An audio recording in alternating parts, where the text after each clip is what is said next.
और ward number 9 से मेरी पहली पहचान पार्षद के रूप में आप लोगों ने बनाई। उसके बाद ही मैं सीढ़ियां चढ़ता गया। पहली सीढ़ी चढ़ाने वाले आप सब आगे और पीछे बैठे हैं। इसे असंभव कहते हैं, उसको संभव करके दिखाने वाला व्यक्ति का नाम है विजय शर्मा। उनको मैं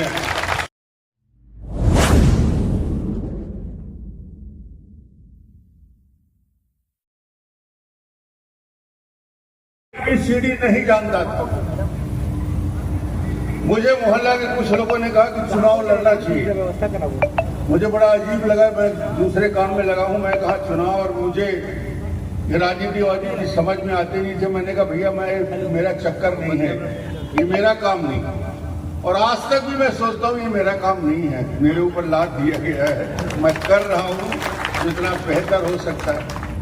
और वार्ड नंबर 9 से मेरी पहली पहचान पार्षद के रूप में आप लोगों ने बनाई। उसके बाद ही मैं सीढ़ियां चढ़ता गया। पहली सीढ़ी चढ़ाने वाले आप सब आगे और पीछे बैठे हैं।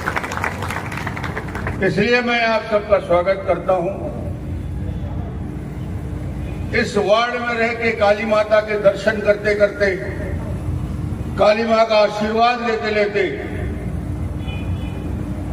एक लंबा राजनीतिक 40 साल का जीवन जीने के बाद मैं ये कह सकता हूं कि हम उसी रास्ते पे चले जो रास्ता महाराणा प्रताप ने बताया था, भगवान श्री रामचंद्र ने बताया।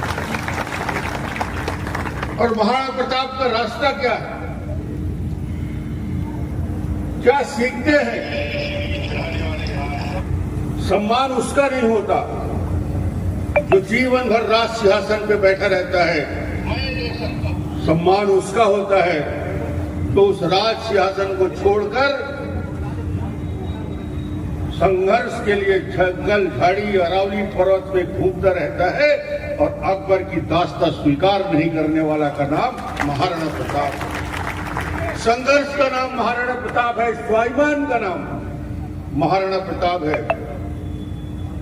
इस देश को आजादी के उस संघर्ष में एक बार नहीं, 2 बार नहीं, 3 बार नहीं, 7 बार हल्दी घाटी के उस घाटी में अकबर की विशाल सेना के साथ संघर्ष करने वाला कोई योद्धा रहा है तो महाराणा प्रताप रहे हैं, जिन्होंने लगातार युद्ध किया, कभी समर्पण नहीं किया। कभी अकबर की इच्छा पूरी नहीं हो पाई और लगातार ये युद्ध और संघर्ष में महाराणा प्रताप का जीवन बीता। भगवान राम के भक्त थे महाराणा प्रताप। उनका आचरण और उनकी जीवन, जैसे भगवान रामचंद्र ने अयोध्या से फौज नहीं मंगाई, वन में रह के, दंडकारण्य में रह के वहां के आदिवासियों को, वहां के वानर को, वहां के भालू को संगठित करके रावण को हराया था। महाराणा प्रताप ने भी अरावली के इस पहाड़ में घूमते घूमते भील और कोल के साथ मिलके अकबर के दांत खट्टे करने वाला महापुरुष यदि कोई है तो अकबर के खिलाफ संघर्ष, जीते जी अकबर की इच्छा पूरी नहीं हो पाई कि महाराणा प्रताप आत्मसमर्पण कर दे। उन्होंने घास की रोटियां खाई बच्चों के साथ। आप पूरा जीवन जंगल में बिता दिया संघर्ष करते करते, मगर दास्ता स्वीकार नहीं किया। ये है आजादी का पहला योद्धा जिन्हें इस देश को स्वतंत्रता के लिए रास्ता बताया और ये बताया कि संघर्ष क्या होता है। आज यदि महाराणा प्रताप की जयंती में हम और आप मौजूद हैं, इस देश के मान, सम्मान और गौरव बढ़ाते हुए ऐसे पल में मौजूद हैं जब हिंदुस्तान में एक सांस्कृतिक परिवर्तन का शंखनाद हो चुका है।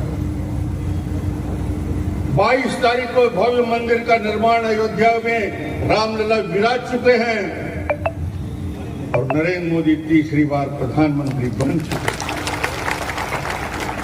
दुनिया के इतिहास का वो गौरवशाली क्षण, जब एक बार नहीं, दो बार नहीं, तीन बार पंडित जवाहरलाल नेहरू के बाद 60 साल के बाद कोई व्यक्ति तीसरी बार प्रधानमंत्री बना है, उस व्यक्ति का नाम है नरेंद्र मोदी जी, जिनकी वजह से आज पूरे देश विकसित भारत की कल्पना को साकार करने का काम। इतनी बड़ी संख्या में आप आए, आपको जुलूस में भी जाना है, हम सबका भी स्वागत करना है। मैं यही कहना चाहूंगा, विजय शर्मा जी को स्वागत आप कर रहे थे विधायक के नाते, और एक बात मैं बता दूं कि गृह मंत्री के रूप में 6 महीने के अंदर जो कीर्तिमान स्थापित किया है विजय शर्मा जी ने, अद्भुत है।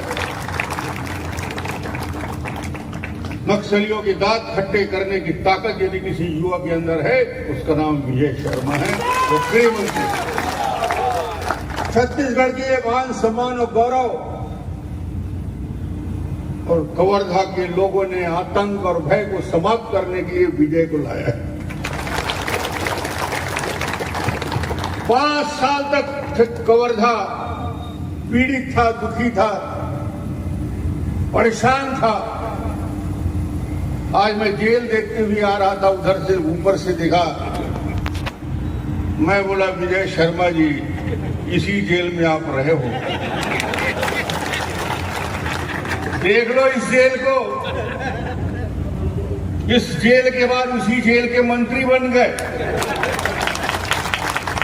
जो जेल जाता है कृष्ण भगवान की तरह उसको वरदान मिल जाता है, और संघर्ष का वरदान मिला। इसने जो संघर्ष किया, जिस हिम्मत और हौसला के साथ बिना टिके लड़ता रहा, जिसे असंभव कहते हैं, उसको संभव करके दिखाने वाला व्यक्ति का नाम है विजय शर्मा।